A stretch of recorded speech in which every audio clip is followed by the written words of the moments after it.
Middle east में cease fire कराने वाले असली खिलाड़ी की बात करेंगे।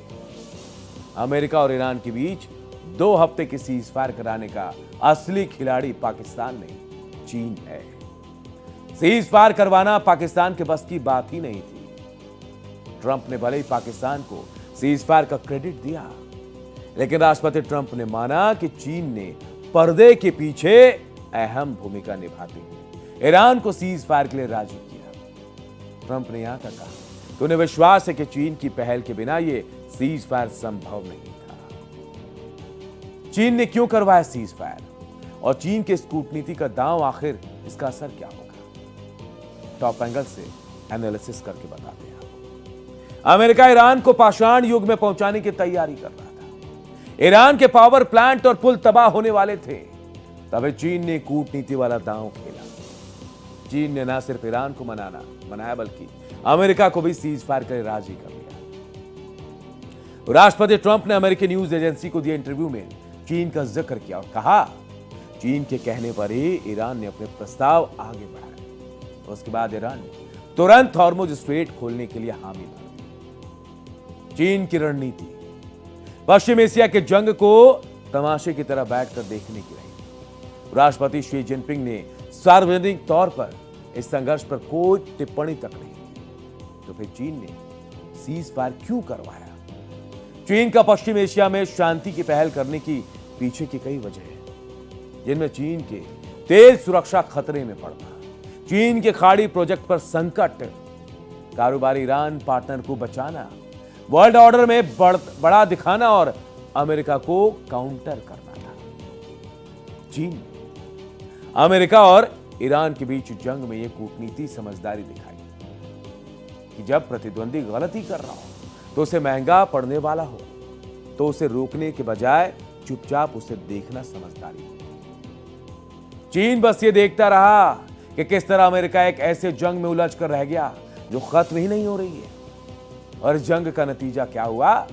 अमेरिका की भारी पैसे की बर्बादी, खाड़ी देशों के साथ भरोसे की कमी और नाटो सहयोगियों के साथ तनाव।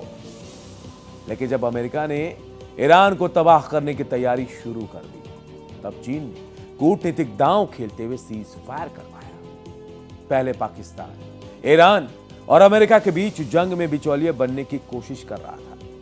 तब ईरान ने पाकिस्तान की ओर से पेश किए गए मध्यस्थता प्रस्ताव को सिरे से खारिज कर दिया था। ईरान ने साफ कर दिया था कि वो अपनी शर्तों पर ही समझौता करेगा। इसके बाद इसमें चीन की एंट्री हुई।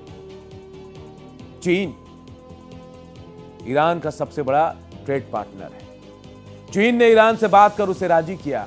जंग का जल्द से जल्द खत्म होना सही है।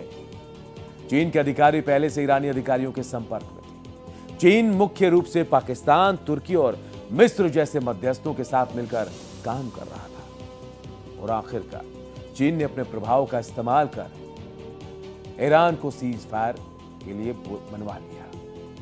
अमेरिका और ईरान के बीच सीज फायर से चीन को फायदा हुआ है, क्योंकि चीन ईरान का सबसे बड़ा ट्रेड पार्टनर है और ईरानी तेल का सबसे बड़ा खरीदार। ईरान के तेल का 80% चीन खरीदता है। ईरान और अमेरिका के बीच चल रही जंग का खत्म होना चीन के हितों में था। हॉर्मुज स्ट्रेट को नॉर्मलाइज करना भी चीन के लिए जरूरी है, ताकि तेल की सप्लाई बाधित ना हो। ईरान क्रूड ऑयल पर चीन को भारी डिस्काउंट भी मिलता रहा। ऑयल की सप्लाई रुकने से चीन को भी नुकसान हो रहा था। चीन में इकोनॉमी के हालात बेहतर नहीं है। जंग के माहौल में क्रूड ऑयल की सप्लाई कम हो गई थी, जिससे चीन की इंडस्ट्री पर काफी फर्क पड़ने का डर सता रहा था। चीन जहां ईरान का सबसे बड़ा ट्रेड पार्टनर, तो वहीं खाड़ी देशों में चीन को बड़ा एक्सपोर्ट बाजार मिला है। चीन खाड़ी देशों में चलने वाले वाटर डिसैलिनेशन प्लांट्स में सबसे बड़ा इन्वेस्टर भी बन गया। ओमान इराक में पावर कंस्ट्रक्शन ऑफ चाइना के प्रोजेक्ट है। इकोनॉमी रिश्ते के चलते चीन ने अमेरिका के सहयोगी जैसे सऊदी अरब, उसके विरोधी ईरान, दोनों के साथ रिश्ते बनाए हुए।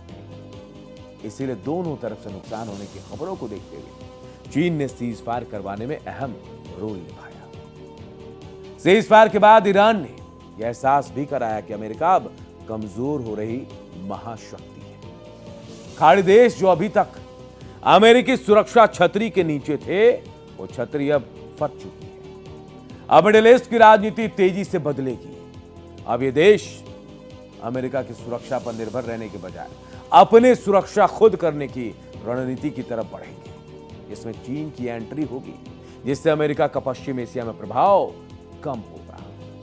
वहीं सीज़फायर से ठीक पहले चीन का रुख और भी क्लियर हो गया था, जब उसने रूस के साथ मिलकर यूएनएससी में एक प्रस्ताव को वीटो कर दिया। यह प्रस्ताव हॉर्मुज स्ट्रेट में व्यापारिक जहाजों की सुरक्षा के लिए अंतर्राष्ट्रीय सहयोग बढ़ाने की बात पर बेस्ड था। अमेरिका ने चीन के इस कदम की कड़ी आलोचना की थी। यूएन में अमेरिकी राष्ट्रपति माइक वॉल्ट्रिज ने कहा, चीन और रूस ने निचला स्तर छू लिया और वो ऐसे समय में ईरान के साथ खड़े हो गए जब वो ग्लोबल सप्लाई चेन की खतरे में डाल रहा है। हालांकि विश्लेषकों का मानना है कि चीन की दोहरी रणनीति थी। एक तरफ वो खुले तौर पर अमेरिका के प्रस्ताव का विरोध कर रहा था, तो दूसरी तरफ पर्दे के पीछे शांति की दिशा में काम भी कर रहा था। इसका मकसद ये था कि चीन खुद को एक ऐसे जिम्मेदार ग्लोबल पावर के रूप में पेश कर सके जो संकट के समय समाधान निकालने में सक्षम है। अब सवाल है कि क्या यह सीज़फायर लंबे समय तक टिक पाएगा या फिर यह सिर्फ अस्थायी राहत साबित होगा। लेकिन फिलहाल इतना जरूर है और साफ है कि इस जंग में सिर्फ सैन्य ताकत ही नहीं बल्कि डिप्लोमेसी की भी उतनी ही अहम भूमिका निभा रही है। और इस बार चीन ने इस खेल में अपनी मौजूदगी मजबूती से दर्ज करा दी है। तो यह है असली खिलाड़ी इस सीज़फायर के पीछे का, यानी चीन, जिसने अपने फायदे के लिए सीज़फायर भी करा दिया।